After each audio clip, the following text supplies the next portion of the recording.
This isn't Hollywood. This is real life. This is real talk. Real issues. All with a side of comedic relief. Brought to you by an old, retired, burned-out cop himself, who now has the freedom to speak about anything to support the brothers and sisters in blue. Welcome to Burnt Pork. All right, welcome back to Burnt Pork. It's Chubbs, and I already know my next guest is probably laughing at my name, Chubbs, already, but there's a reason I have that name, Chubbs. It's not because I'm fat. Well, it is because I'm fat, but I use a pseudonym on the show, and there's a reason for that too, but I'll get into that later. Everybody welcome Heath Crossland. Heath, how you doing, bud? Fantastic, brother. How are you, man? I'm doing great. I'm glad you're here with me. We used to work together I was trying to figure this out earlier, 4 years ago, I think. About 24, yeah, about 24 years. somewhere around then. When we were young. Yeah, back when we were young and dumb. Yeah, I'm still dumb. I'm just not as young anymore. I'm still dumb, but tell us a little bit about yourself there, Heath. Almost 30 years in the job, like everybody else, started patrol, worked my way up, had some decent experiences. I was a cop like you were in the era where it was the tapering off side of kick-ass law enforcement. I think it was, late 90s, early 2000s was the last of the good run, I think. And we were lucky. We worked in a town that was hopping. So it was a good time. Say the least. Yeah, bro, I'm gonna tell you, I did 16 years there, man, and I wouldn't trade it. I mean, there's a lot of scars, but I still wouldn't trade it. It was a good time. I retired in 2018, and before I retired, I left the agency I was with and went and had the opportunity to become a chief deputy in a county that needed some work and it needed help. And I had graduated the Leamet Command College. I had gone to ILEA, School of Police Supervision, and I'll touch on that in a little bit, but being up here in the Metroplex, man, we're so blessed to have the opportunity to have some of these places to train. Now, don't get me wrong, there's issues, but there's a good opportunity there because when you get out in the sticks where I was and where I am, they don't know, man. They have no clue what we're used to as far as regular stuff. Anyway, I retired in 2018, started a company called Foresight, number 4 CITE. It is a consulting company. I thought I was going to be one of those guys and just consult. I started doing interim chief work. I mentioned earlier, I'm on a mission to stop toxic leadership. I hate it. The whole reason I promoted ever was out of spite and anger. I was pissed off at the world, and I figured I could do it better. And then, honestly, I travel and I speak quite a bit on employee mental health, PTSD, and law enforcement. I do a lot of work with corrections and things like that. So last but not least, I guess I have to tout this because I am a chief. I'm finishing up a PhD, and then PhD. Yeah. God dang. I'll be putting out some of my material hopefully in the next 12 months. So holy shit, that's awesome, man. Hey, I make fun of people all the time, but about their college degrees and all that, and how much it doesn't matter, bro. PhD is awesome, dude. I mean, that's hard to do. I understand. It's in industrial and organizational psychology, and there's a reason. There's a reason for it. Like, we'll cut to the chase, but I went through some shit in my career, and I got treated like shit, and I didn't like it. That's part of the spite and anger, and I'll be damned if I'm not going to stand up and scream this top of my lungs about how fucked up it was. I figure if I got PhD behind my name, it gives me a little more credibility. So I figured 30 years PhD. Maybe I'm an expert. Maybe it's someone to listen. So hopefully we can change some shit. That's the plan anyway. Change it. Yeah, I'm just giving you shit, man. That's seriously awesome. But if you'd asked me 24 years ago, when us two knuckleheads were working together, you're going to have a PhD one day. I'm like, shut the get out of here with that bullshit. You know what I mean? Yeah, there's no way I would have believed that. Yeah. Well, we were knuckle draggers, man. It was it was fun as shit. It was a really good time. Yeah, you talk about the city that we worked in together, and you want to talk about trial by fire. That was definitely a good place for me to start out. And I learned a lot there. I was there for, I guess, almost 5 years, but holy shit, man. Like, when I went to the other agency, when I left there, those guys didn't understand. Like, okay, you guys have got it good.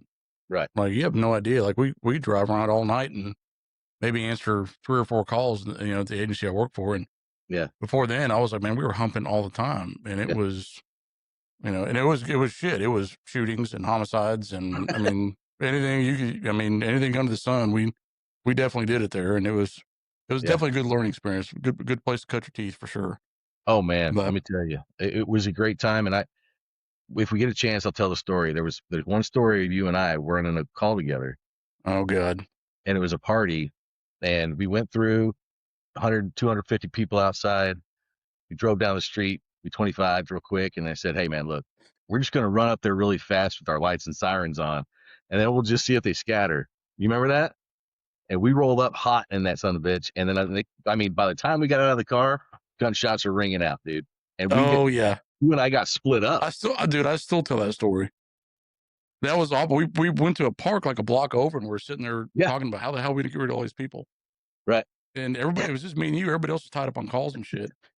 Yeah, But I'll never forget, we're sitting there talking, and we started hearing gunshots. We're like, oh shit, it's time to go. But dude. the funniest part about that story was I was trying to get on the radio, and I didn't know it at the time, but so I'm left-handed, my radio was on my right side, and when I got out of the car, my cord from my in-car mic had turned my radio channel to the fire channel. Oh, So okay. nobody's even hearing me. Right. And then Yeah. I remember walking up, and some guy comes out of his house with an AR-15, and I'm like, "Get back in your house! Get back in your house!" And he's like, "I'm with the sheriff's department." I was like, "Get your ass out here! Get your ass out here!" Right. Dude, that was a mess. That was a mess. I still tell that story. Yeah, It's funny because it's almost like it wasn't the norm necessarily, but it was really close to the norm. Everything was a shit show. Every call was like, everything. yeah. I mean, I can tell you now if my kid were to work in a town like that, I'd be like, no, because man, it was so crazy then, just It crazy. it was. And again, we were a bunch of young guys because we had some older guys to, I don't want to say look up to, because you look at how a lot of those older guys' careers turned out. Right. I'm not talking about, well, you know who I'm talking about. There's a Yeah. lot of those guys but then a lot of those guys went on and did really good stuff, Right. but it was, we didn't have a lot of mentorship. I don't No. think, I don't feel like anyway. No. I'm not saying all of them. I'm saying there's some good guys now. And, one of them's the assistant city manager down somewhere. You know what I'm talking about. Yeah, I know I'm exactly not what going you're to say saying. any names, No, you're but good. he knows who we're talking about. Yeah, and I'll tell you, it was that era because they had just gone through a hiring crisis right before Yep. we got there, and a lot of people left. There was a lot of speculation of whether or not they were even going to survive, and Yep. we were lucky enough, I guess, or dumb enough to get hired and go to work there. And I tell you, everybody that I know that's ever worked there and gone on to other things always says they wouldn't trade that time because they learned so much so fast. Absolutely. Yep. And we did it all. And that's what some of these folks don't understand. Like when I say we did it all, we showed up to the shooting, we worked the shooting, we worked the crime scene, we worked, you know what I mean? And then It we was all cleared. us. Yep. And then we went to the next one. And then we filed the case on top of that. yeah, we did all of it. We worked our own cases. Remember that shit? Absolutely. And that was the Yeah. craziest thing is because I've gone everywhere else and nobody's doing that, man. And Yeah. I think there's a lot of that experience that makes you who you are, and Mhm. I think that really had an impact on my life as far as self confidence, knowing that I can accomplish whatever it is that's in front of me, and that really, and it's crazy. I think it was laziness on the administrative part, but it was good on us because we knew what it looked like from start to finish. Yeah. All No, 100%. so Yeah. it was- And when you talk about the agency I retired from, I think everybody in command staff there, that's the only place I've ever worked. And that's all they've ever known is that agency. And it's hard for somebody coming into somewhere like that and try to change, like, hey, guys, we have no idea what the real world's like, right. and leaving where we work together and going to where I went to work, it was night and day. And, to hear those guys bitch about, oh my God, we're so busy. It's like, shut the fuck. You have no idea. No idea. Yeah. And I loved it. I loved it the first couple of years. I was like, man, this is great. Nobody's, it's boring and, it's just passing time. And you drive down the street and people wave at you and shit. And you're like, why are people waving at me? It's weird. Yeah. And then after about 2 years of that, I'm like, God, blame, we have a shooting or something. Is anything going on in this town? Because it got boring. I'm not going to lie. It got boring, but Oh, it yeah. started to pick up after a while. Well, yeah, and I think that town that you retired from, I think it's done some pretty good things as far as growth and managing some of that growth and some of the opportunities that the officers had. I know a couple of guys that were over there, and it was a place that others like us, I would say, we went. You went from the hood to the good, right? And then Yep. we would look at it that way, and we go, man, maybe we should go over there. But I learned later on in my life that I don't I don't work well that way. And a friend of mine tells me all the time, yeah, all these agencies that I've gone and helped out and worked at, it's like I speak fucked up. Like it's got to be a messed up situation for me to Yeah. thrive. And that's probably not going to be good for me in the next 5 years because I'll be hopefully retired, done, and then I'll have to deal with all that trauma. So we'll see how that Yeah. goes. And it's a weird world when you're tired, man. I'm telling you, it's almost like being let loose out of prison, and it's a whole new world, it's really hard to describe. I feel like I can speak for me Right. that I've been like institutionalized all my life. Mm-hmm. You know what I mean? And now that I don't have to deal with that anymore, I'm like, holy shit, I'm a free man. I could say, do anything I want, and it's a Yeah. whole different world. And but it makes you reflect back on things in your career that the good times and the bad times. Mm-hmm.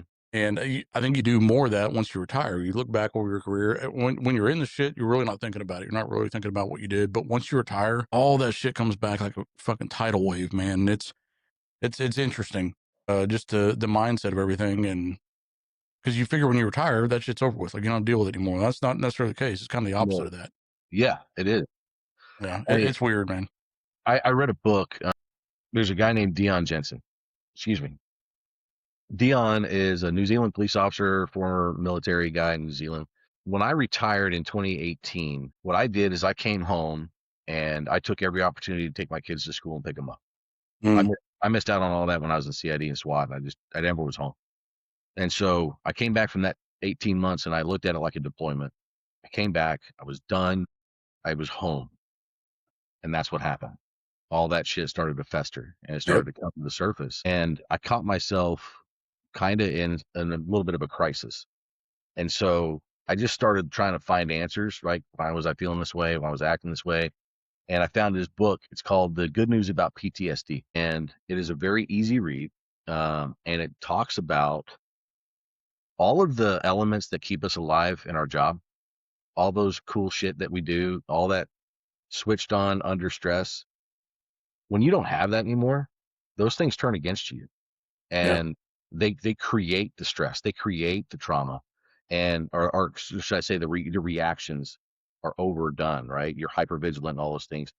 And I remember I was really having a hard time until I read that book, and then I reached out to him and I was like, "Hey, this book's really been a good impact on me." We connected and we've been friends since, and we've talked a lot about suicide epidemic in law enforcement, suicide Hmm. epidemic in military.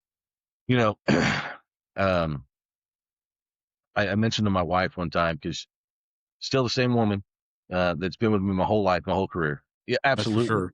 absolutely. Very. And they're tough. They're tough as Yeah. nails. Oh And yeah. when I speak and I travel, I talk about my story. Right, we all have a story. And there were dark times in my. There were really, really dark times. And Hmm. she's heard that story 20, 30 times because she travels with me when I speak. Right. And what I didn't consider is any therapy and stuff that I went to, I got it. Right. And I came home with all these new answers. She didn't. And so it's an interesting dynamic that regardless of what we went through, they went through it too. They were right there. Yeah. And honestly, it may have been even worse because they didn't see it. They only heard And about there's a lot of details we leave out of things too, and we told them about stuff. it. Oh, I'm absolutely. 100% guilty of that for sure. Absolutely. And Yeah. I think that's our nature is the whole reason we kind of gravitated toward this and do what we did or do is so others don't have to. Yep. Like that's the reality I think a lot of people miss when they get older in their career and they get salty is, dude, you chose to do this so other people didn't have to go through it. And now you're pissed off that they don't understand you. Do you really want them to understand you? Because if that's the case, think about how fucked up society would be if everybody knew every detail. No, that's for sure. And again, that was a way, I guess, of protecting my family from like, yeah, I had to deal with some bad shit, but I don't want y'all to deal with it. And that's, Yep. I think that's what you're saying. Yeah. Yeah, absolutely. Absolutely it is. But the book was good. It was a good book. It kind of pulled me out of some things and identified some issues I was having. And it basically is, that stuff keeps you alive will cause you harm unless you can manage it. You have to manage it. And we do a very, very bad job of doing that. A Yeah. lot of Well, it I sounds mean, like I need to have that guy on the show. do I know? It sounds like I need to have that guy on the show then. Oh yeah. Well, That wrote the book. I can get you in touch with him. He's in New Zealand. I Yeah. think he's in Singapore right now, but solid dude. You've seen Thor Ragnarok? Mm-hmm. Gronk, the made of rocks. That guy? The Yeah. guy made of rocks? Sounds just Uh-huh. like Dion. Dion sounds Oh, just really? like, yes. And it's hard for me not to smile every time he talks because I'm like, Yeah, that's awesome. you're that guy. Because I mean, he's strong New Zealand accent. Dude's like Yeah. 6'10". He's a huge guy, but yeah, he went through the same kind of stuff, and he's on the other side of the world, and he figured out a way to kind of put it out to people like us, you know, when we were knuckle draggers and how it was, and it made sense. And you're like, oh, well, that makes sense. I understand that now.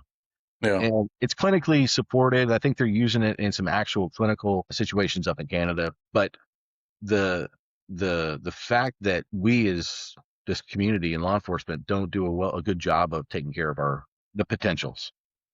Like we don't, Right. we're trained in active shooter, we're trained in all that other bullshit and crisis intervention on homeless people and mentally ill people, but we don't train on taking care of ourselves and each other. And that's something that really started to stick out when I read that book. And so that's 2018. And then I started creating programs after that, trying to get that word out to whoever would listen. No, that's awesome. And the leadership you're talking about, as far as, you know, you mentioned the term toxic leadership. Oh yeah. And, you know, there's actually classes you can go to that talk about how to deal with toxic officers and burnout officers and everything else. And there's not anything that talks about toxic leadership. And so give me an example. What do you mean by toxic leadership? So my experience with toxic leadership is, you've mentioned him before, not him, but you've mentioned the type. It's a guy who's removed. Mm-hmm. We both know somebody who was a 2-year officer, 2-year sergeant, 2-year lieutenant, and then an assistant chief. Yep. And then wrote it out the rest of their career. That guy's removed. I don't give a shit who you say, where he worked, what he did. 2. That's 6 years on the street, and then all of a sudden he's an administrator, make a decision. Yeah. That guy's removed. That's the guy that says, you know, I need you to work Christmas, and he doesn't come in and work Christmas. You know what I mean? Yeah. Like, Yep. I'm not saying it's not pizza parties and, hey, I'll cover your shift for half a day so you can be with your kids. It's being that far removed and not seeing the dirt, not seeing the dirt on the uniform. And it's easy for me to. One of the things I was talking about earlier, you know, I was giving you shit about your degree and all that. Right. That's the trend I see now is, in order to move up and do anything, you got to have your college degree. And Yes.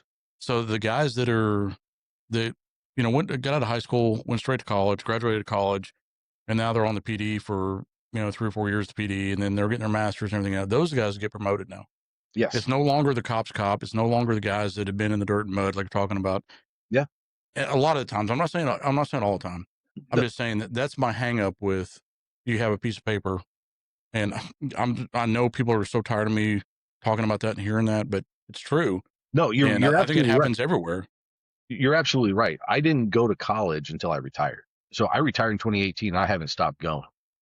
What I did is I replaced work stress and the fun of the job on the street with the stress of school. I'm not saying that I'm some switched on dude that's got it figured out. I just replaced my stress. I still am under stress. I don't want to deal with the demons. I don't want to have to sit there and let it fester and let it go through and then start to process it. I go to therapy on a regular basis. I've been doing therapy since 2010, and you know, it goes on and off, heavy, light, but the reality is I didn't go to college until I graduated, or just say retired, but I went because I needed credibility for everything I'm going to say. And everything I'm going to say is, I do a class called Internal Crisis Leadership. It's designed for administrators. And that internal crisis is not like it's not a crisis where I got to make good with the press. The crisis is in your department. It's that guy over there who quit talking. He shows up every day. He's a bump on a log. That guy's going to do something. Right. Is he upset? Is he going through divorce? What's going on with this guy? And if you're a leader, if you're a sergeant, you're a corporal, you're a lieutenant, you better fucking know what's going on with that guy. And you better mean it when you ask how they doing. And Yeah. that's what we didn't. I experienced that. The lieutenants or the sergeants that didn't give a shit. They're like, well, I don't care. Go hit your beat, right? And they didn't care that mama was sick. They didn't care your kids were sick. They didn't care you had to go home early. You didn't, call in or whatever. That empathy side of that generation that we worked under didn't exist. It's like I get choked up whenever I talk about him, but Jerry. You remember Jerry? Yeah. Old Vietnam vet Jerry. Yes. Yep. I'll tell you about his son in a minute. But he was a hard ass, but he was what he needed to be to get us to where we needed to be. Yeah, he was something else. I He love was. the guy. Absolutely Man, fantastic. he was a hard dude. And you talk about mentors. Yeah. He wasn't even, when I was there, he wasn't a supervisor, he wasn't anything. Yeah. But he was a badass, and I love the guy. He's one of the guys I looked up to for sure. I'm sorry, go ahead. No, you're good. You're good. So what happens is we get softer, and this is our fault. Gen X, we fucked up our kids because we gave them everything we didn't have. And a lot of what we didn't have was time with our parents, because I was a latchkey kid. I went to school on my own. I came home on my own. I ate dinner on my own. By the time I was done with dinner, everybody's at the house because everybody's working. But we didn't get that kind of love. I hovered around my kids. I got a 20-year-old and a 22-year-old. I hovered them, right? I gave them everything I didn't have. And that wasn't the right answer, right? But what now is happening, these folks are in the workforce. And that same kind of showering of love and attention and affection is what they expect. Yeah. They're soft. They're soft as fuck. But it's our fault. We did it. I agree. Them. So when you talk about those guys that get the degrees and they get promoted, 100%. I think it's so valuable to have expectations of time and service. I think we undervalue time and seat. Like a pilot, when he's in the left seat, he gets that time and seat, right? He's got to build up those hours. We don't do that in law enforcement anymore. We're saying, oh, wait, you're good at community service? Great. We want you to come in. We're going to promote you to corporal because there's nobody over there really, and you're just going to be by yourself. But now you're the community liaison. And you really don't have to do cop work, and you don't have to worry about any of the stresses and all the other crap that goes on with being a cop. I want you to go out there and talk to the public. And so now you're a PR person with a gun. And there's a place for that. 1,000,000% there is a place for that. But I think you're going to get better results with somebody who's got 10 years on the job or more, because that guy or that gal is going to say, yeah, the optics on that look bad, but the reality is this is what occurred and this is what you're dealing with. And this is how you respond to that versus how do I make this sound perfect and we don't get in a bad way with the public. Yeah. No, 100%. And I've even noticed in my career too, but right before I retired, and this is something that, talk about LEMIT. I've been a LEMIT as well. Yeah. But I know this was a conversation at LEMIT too about mandatory rotations for supervisors. Yeah. And I was supposed to, I'd been the CID commander for 5 years at that point, and I was being transferred to the training division, mandatory transfer, because I've been there 5 years. Right. And I'm thinking, dude, why are we doing that? That's so stupid. In my opinion, I don't like that at all. Yeah. And it was kind of doing the same thing, because now we had, another lieutenant who's going to take my spot, and nothing against the guy at all. He had zero CID experience at all. Zero. Yeah. And it was just to get him some more experience in something else. It's like, well, that's not what matters. Right. Our career is not what matters. What we're supposed to be doing is doing what's in the best interest of the community. And by taking somebody out who already has been there for 5 years, just so somebody else can have a shot at it, that's not in the best interest of the community. That's horrible. Yeah, I agree with you. And, I don't know. I still talk to some guys there and all that, but, luckily they haven't had a major incident. And like I said, I'm not bashing the guy at all. Right. I actually like the guy. But when you have that first critical incident, the first homicide you have in CID, and this is your guy's telling you, and he's never done it before, is that serving the community the best? No, it's not. And to me, it's just that there's a lot of selfish reasons that go into a lot of different things. And I think a lot of it goes back to, talk about the degree thing again.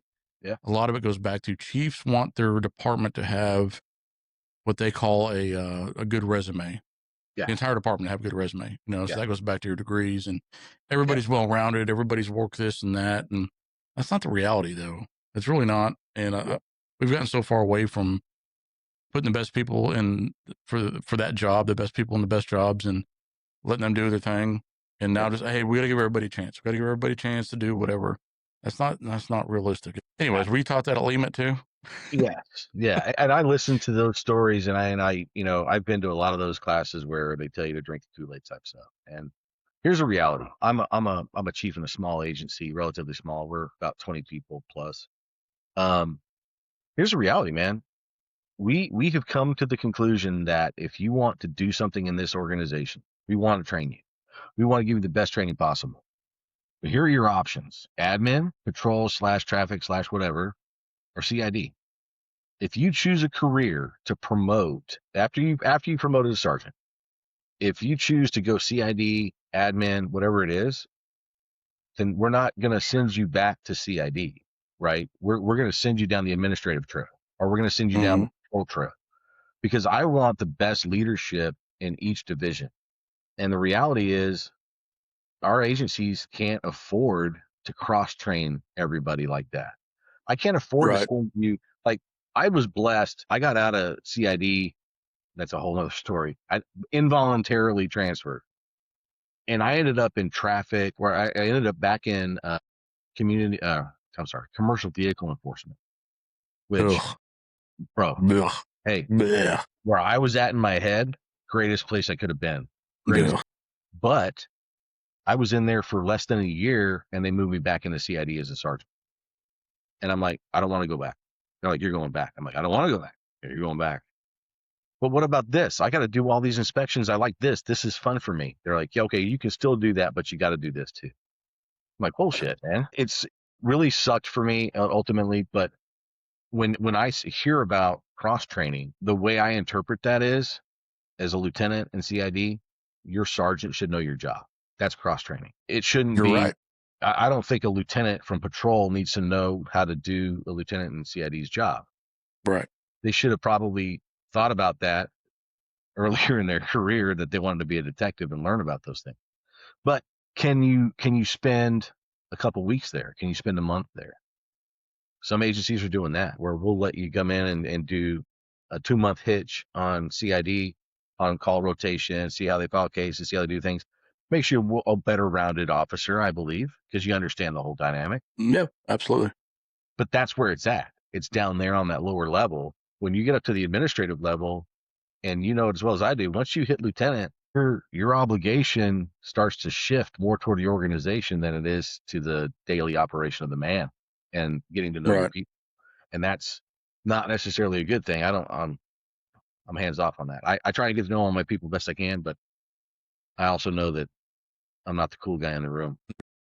All right, so we're going to talk about some questions that I sent you earlier in the day, and one of them, I got to know, what would you give as advice to a rookie Heath Crossland? Way back in the day, you can go back in time. What advice are you giving them? You know, I thought about that question, and there was a lot of things that happened in my career that I wish I would have had a heads up.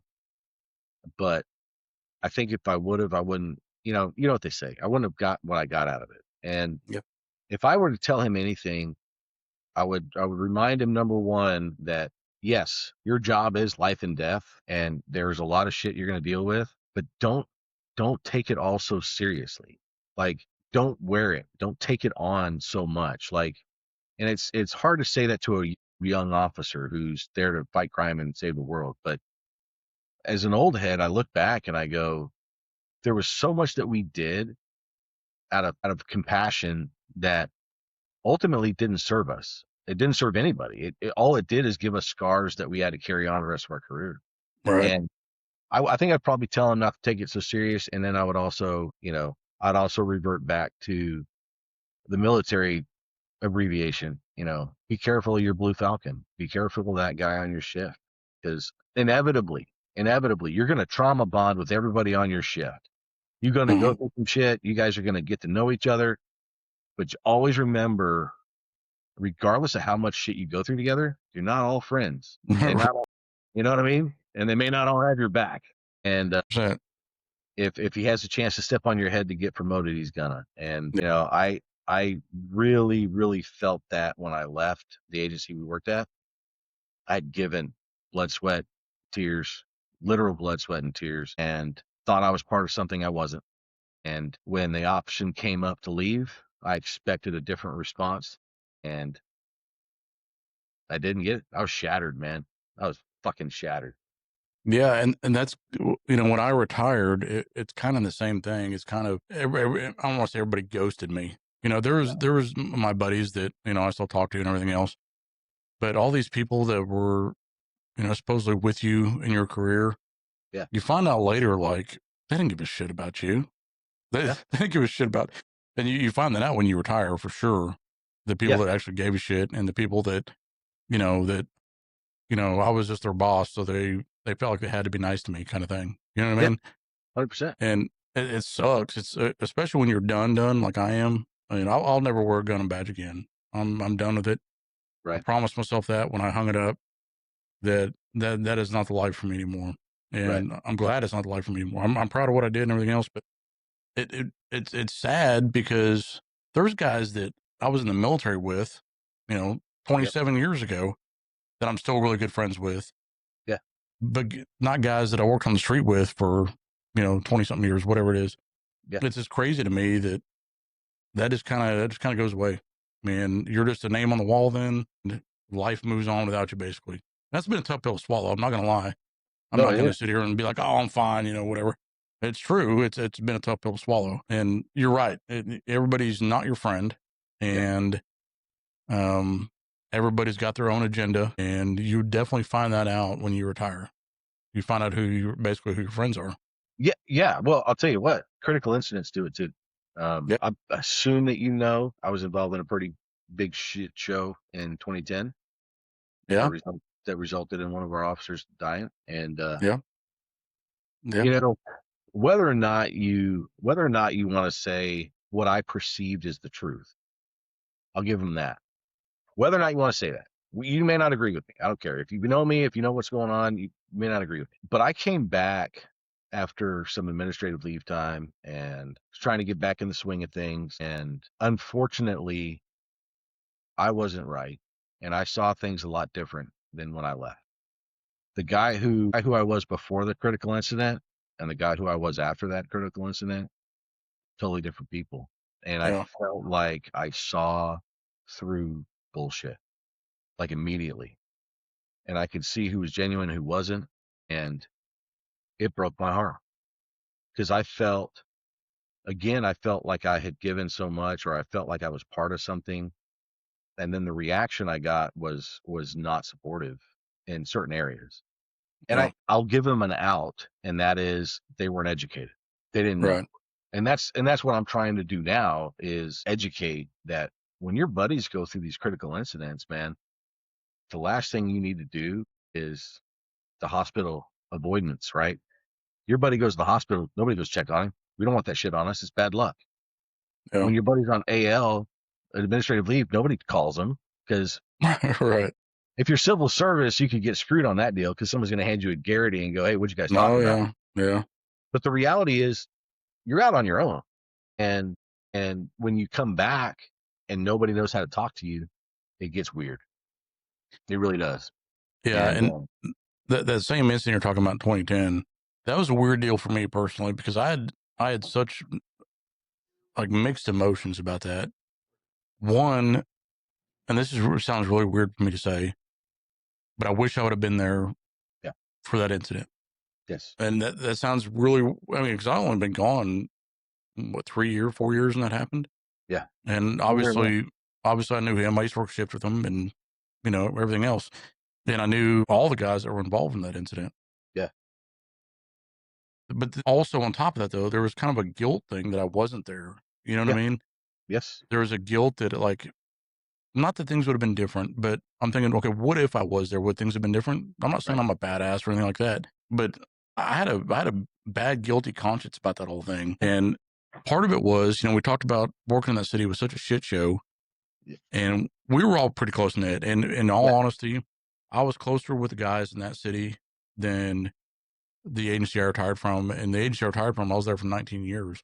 Right. And when I was in that city, I was there for, I don't know, almost 5 years, whatever it was.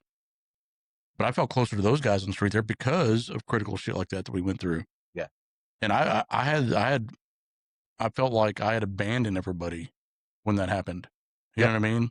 Yes, I do. I do. And but it's probably horrible of me to think that way, and I still feel that way sometimes. You know, I've kind of gotten over that, and you know, and like I said, I knew everybody that was involved in that whole thing. I know the whole story from beginning to end, but I always felt bad. There was always a guilt thing, I guess, about that, and I should have been there with y'all Right. when that happened. You know what I mean? Yes, I do. And you know the story. It's just like I wasn't supposed to be there, but I was. You know what I mean? And it just happened that way. And what you're feeling is, and this is going to be the guy who's been talking about this for years. What you're feeling is not uncommon.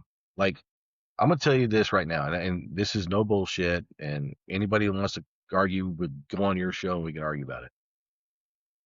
There are more fucking people right now giving themselves heart attacks, strokes, and all that other bullshit because they don't want to take vacation or time off of their shift. Fuck the organization. It's the shift. These guys are running 200, 300 hours of vacation time and they don't want to take it off because they don't want to fuck their shift. And what you're feeling is what you feel. It's like, man, if I would have been there, maybe things would have been different. I lost a buddy of mine in 2002, one of my best friends at the time. When he passed, I had just left the agency where he worked. I had been gone maybe less than a year, and broke my heart because I would have been on shift that day. Yeah. I would have been his cover that day. And there's a lot of speculation on how that would have played out. And you wear it, bro. And that's and that's part of it. You know, there's two big. You know, I've seen all sorts of shit. I've been in some really bad situations. You know, the situation you brought up earlier about us being at that big house party and all that shit. That was a bad situation. We laughed about it at the time, but thinking back, it's like, fuck, that could have been really bad. Oh my God, yeah. You know, that could have been horrible. But there's two main things that stick out in my entire career. The two biggest things. I'm not saying main things. Two biggest things. Like I said, there's a litany of other shit underneath that, but one was in 2010, the incident we're talking about, and then in 2015, where one of our own committed suicide. Yes. At the agency I worked at. Those two things. Those are the two biggest. You know, what if I'd have done something different? Events. You know what I mean? Yeah. Everybody has, like I said, everybody's got their list of shit that they wish they could have done, and the only difference between us and between cops and being a financial advisor, or whatever, financial advisor would be like, how, I wish 10 years ago I told this guy to invest in this. Our story's a little bit different. You know what I mean? It hits us a little bit different than it hits the general population, I guess. And a lot of people don't understand that. I think there is a statistic, and it's the average person experiences like 8 critical incidences in their entire lifetime. Your average police officer, now think about this. This average police officer experiences upwards of 180 to 200 in a career. And I would say it's more than that. I would too. And I'm going to put the caveat on that. Think about this, and I know you've done it because I have done it. How many times have you been dealing with horrible shit at home, like a death of a spouse, a loved one, a death of somebody, whatever it is, because you're the cop, everybody reached out to you to figure it out, but you still got to go to work. Yeah. You got to figure this shit out, right? Like when my brother took his own life back in 2001, I was on duty when I got notified. And it rocked my world, but I was on duty.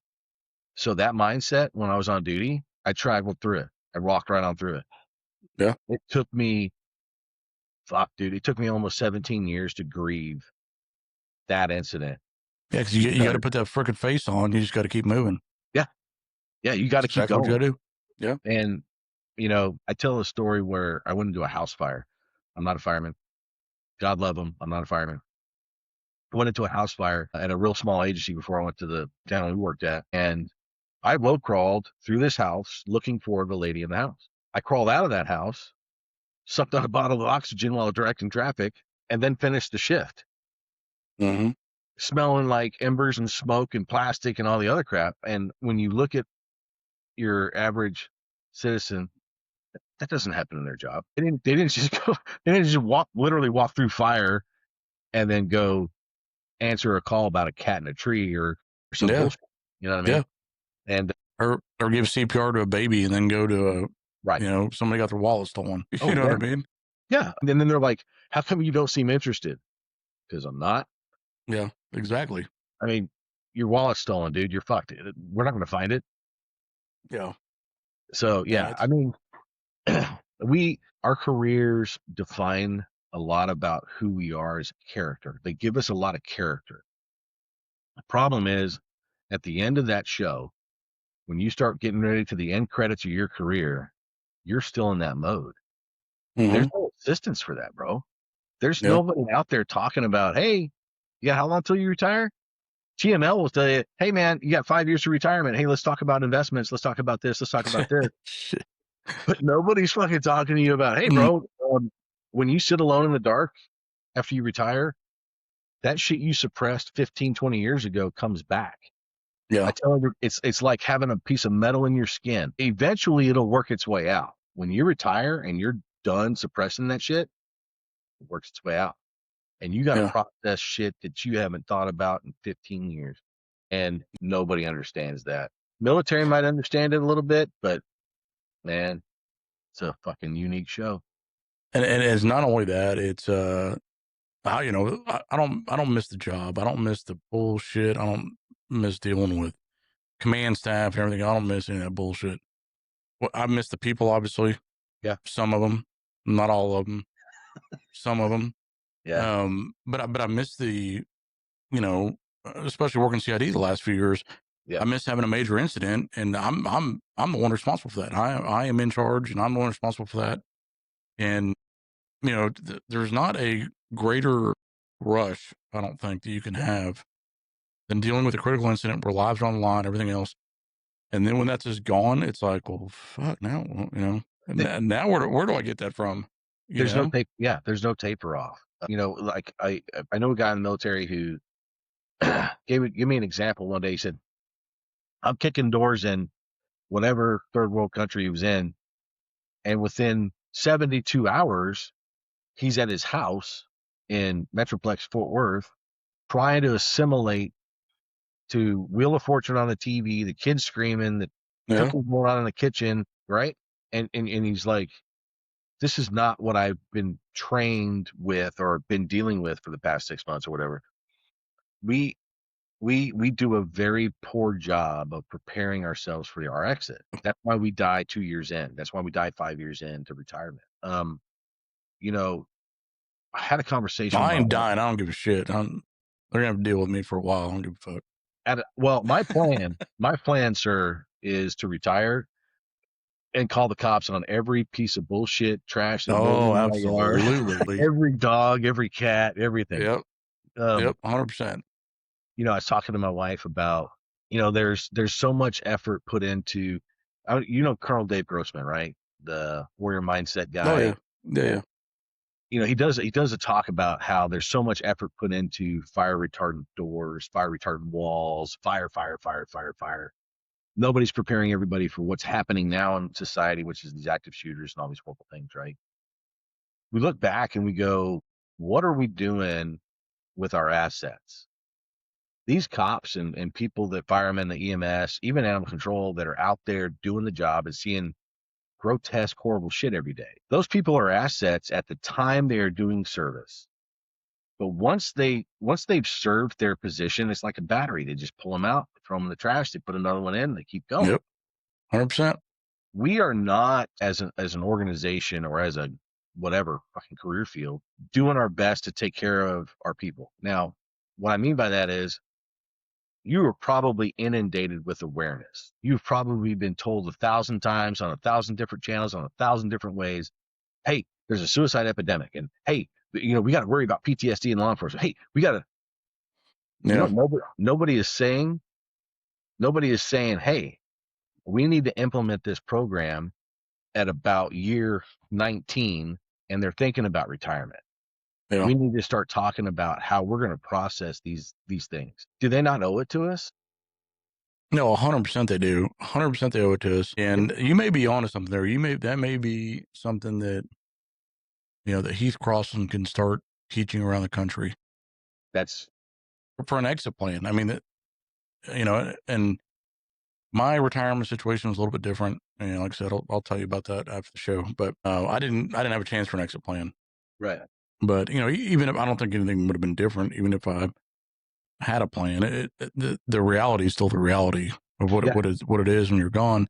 Like I said, it's a tough pill to swallow, knowing that life goes on without you. They tell you what a great job you do when you're there, and all this shit, and how great you are at your job. Yeah. Then when you're gone, it's like, okay, well, put somebody else in there. Who's up next? And you just kind of fade off into the sunset. And it's sad. I'm not trying to sound like, I'm not trying to gain sympathy or anything else. But it's the way it is. I mean, that's the way it is for everybody that retired. My stepdad. You know my stepdad well, Yes. and the same thing kind of happened to him. It does. And he had a tough go of it when he retired, and he pulled himself out of it and made a life for himself after that. But other than him, I've known so many guys that have retired, and it's kind of been the same thing. And they've all told me they don't realize till a year or so later after they retire, like, that's the best shit that could ever happen to me is being done with that career. Yeah. No, And 100%. and I'm not saying it wouldn't. I'm proud of my career. I'm proud of what I did. I don't regret doing it. What I'm saying is, you don't realize it, I guess, at the end, that it's the end. That's it. There's no more cool shit you're gonna do for sure. No, I'll tell you, there's a concept out there for recovering veterans and recovering people with PTSD, and it talks about dials and switches. And most of our life is based off of switches. When we come home, we turn off cop mode. We pretend that we're not thinking about shit at work, and we play house and we do all the things. And when time comes to go back to work, we flip that switch, we go back to work, and we are on because we know we have to be on. Mm-hmm. We can't be distracted because where we worked, that could hurt somebody. And Right. so that's the situation. Law enforcement, I assume fire, I assume EMS, anything else, first responder wise, when you retire, that's a fucking switch. One day, let's say Friday or Thursday, you're in charge of answering questions and dealing with shit and budgets and making decisions and making shit happen. The next fucking day, dude, you ain't got dick. You don't have anything on. You don't have anything. And when I retired, I always throw that out there because I'm a hypocrite, but when I retired, that's how I felt, dude. June 1st is when I retired in 18. I think it was 2018. One day I had the entire department in my hand. The next day I had nothing. It's gone like that. There is no preparation. I tell somebody, when it comes to critical incident shooting, there's no fucking text message, there's no email. It just happens. And it happens, and the decision happens to take a life as easy as putting your foot on the brake at the stop sign. That's literally the same concept, because it unfolds in front of you and you got to make a decision. The problem is that we are trained for those decisions, right? We know how we're going to react. We what if games and all that shit. When it comes to retirement, it comes to walking away from this job, it's withdrawal. And we're not prepared for that. And it is such a harsh cutoff. You know what I mean? Is. It's not. You're right. It's so abrupt, and it's so, you don't realize. Not everybody always talks about retirement. They look forward to retirement. They can't wait to be done. Blah blah blah.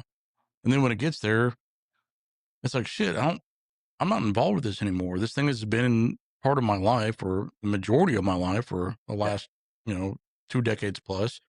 This is gone now. It's gone, and you're not involved in that anymore. You're not involved in all the, like I said, critical incidents and decision making and everything else that you loved about the job, and obviously the adrenaline and everything else. That's just gone. It's gone. Yeah. And it's like I said, I'm not trying to sound whiny or anything else.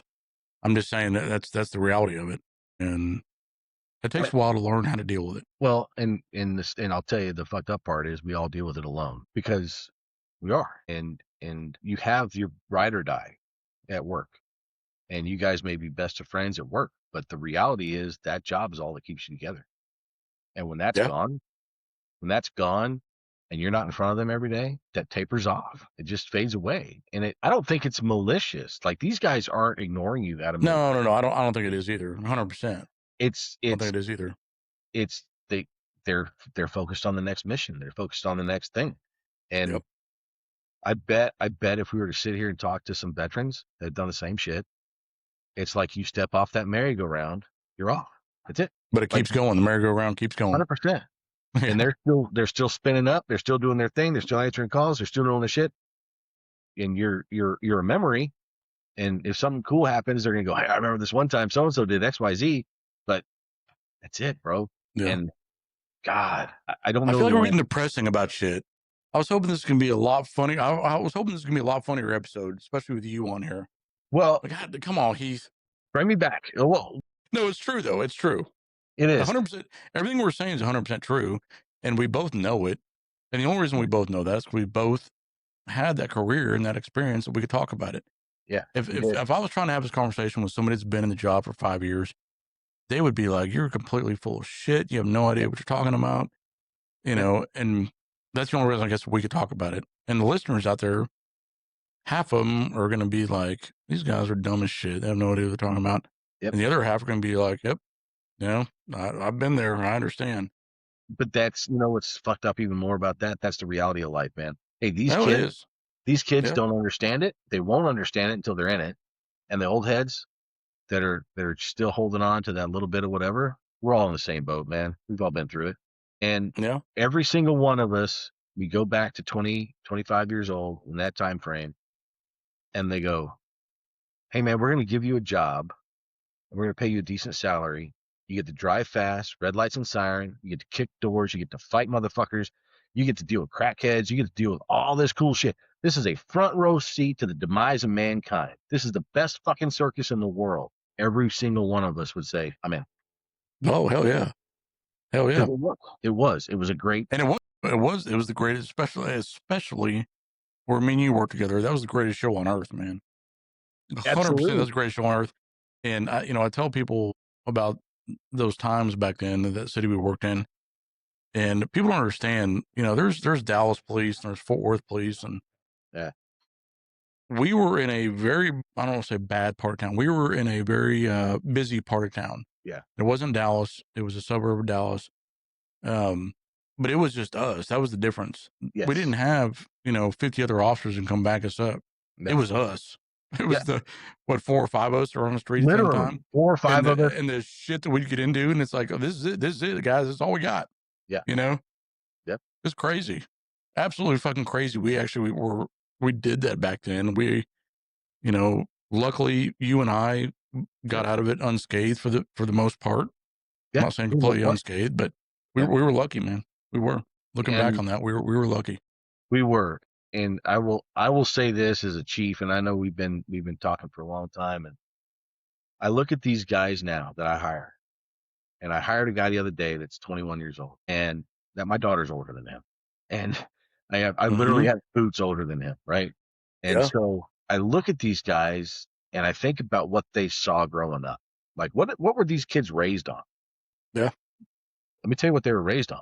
They were raised on mine and your career on live PD and cops. Yeah.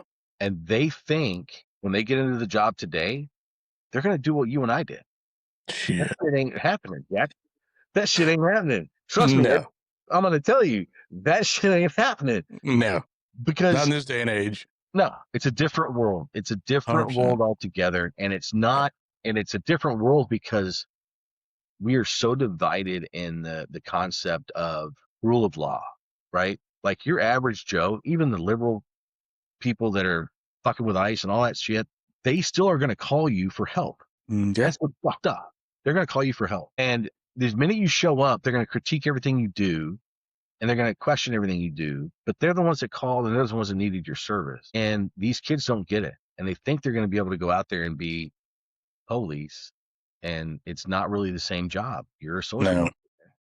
Yeah, and you can't pick and choose who you're going to deal with. No.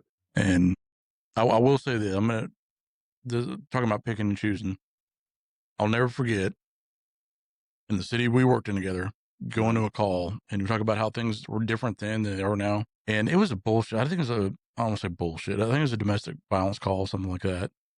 And the husband already left the scene. And I was the first one on scene. My backup officer arrived. And the lady answers the door. And she looks at me. And the city we worked in was majority black. Yeah. And she looked at me and she's like, I ain't talking to you about none of this shit. Blah, blah, blah. I'm not talking to you, white boy, blah, blah, all this shit, right? and I was the primary officer. It was my beat, and my backup officer was a black guy. Yeah. And I'll never forget this. He leaned over my shoulder. He's like, "You're either talking to him or we're fucking leaving." And I Yeah. was like, "Holy shit!" I know what you're talking about.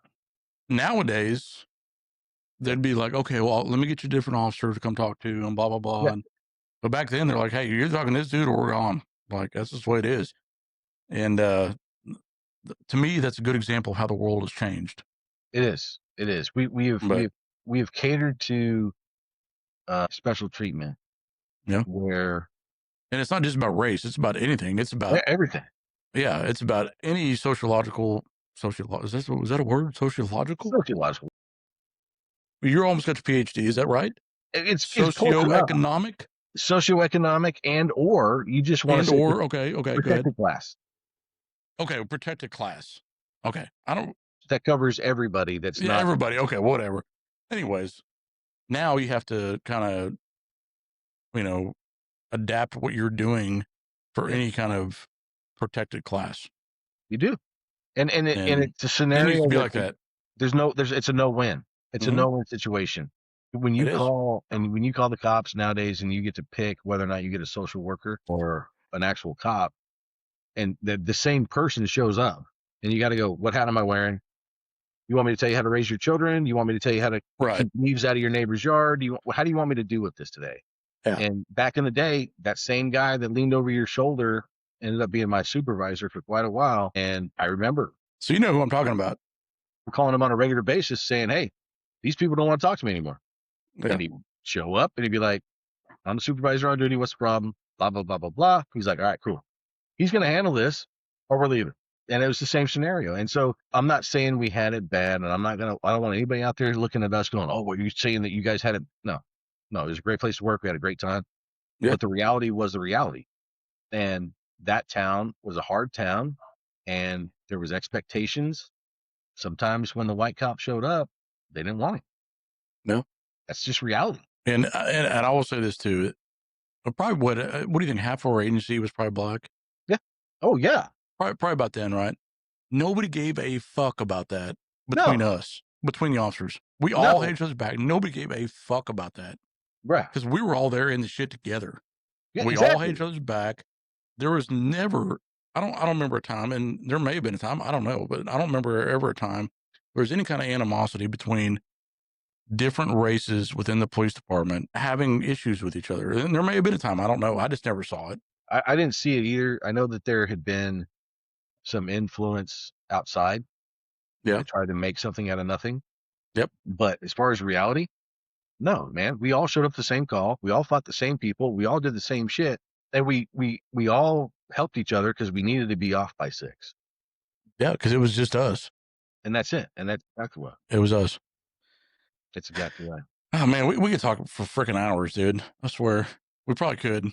But people probably won't pay attention for a couple hours. But I'll tell you what, maybe you should have me back on and we'll talk about something specific. We'll talk about a current event or something. No, we could do that. But I think you need to come out of the studio next time and actually sit in here with me. Yes. And then I'll take you to play golf before that and have a few beers on the golf course. And then maybe we'll do that. That's like a better day. Absolutely. And then maybe because your internet won't be all shitty like it is now. And it won't be all choppy and shit. I'm on Starlink, bro. I don't know this is an Elon thing. You need to talk to Elon Musk. I'll call Elon right when I get done with this shit and be like, hey, Elon, I was trying to do a podcast tonight and you fucked it up.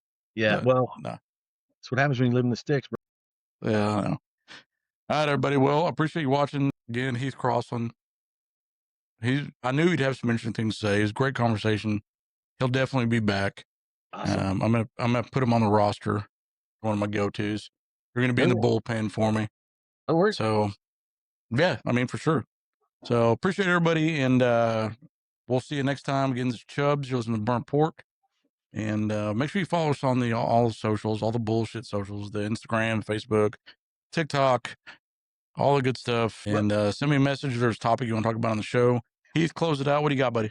Hey, Coach Crossland on Instagram or Foresight Partners on Instagram. I got Facebook, but I'm not really there often. But the Instagram I try and be on as much as I can. And I always close out some of the reels I do, and I don't do a lot of them. remember this one thing: if you are your brother's keeper, take care of your brother. It's all it is. All right, I'm out. I agree. I was into with make sure have each other's back on and off duty. Yes, sir. So, all right, we'll see y'all. Appreciate it. This is Merm Porgus Chubbs. See you.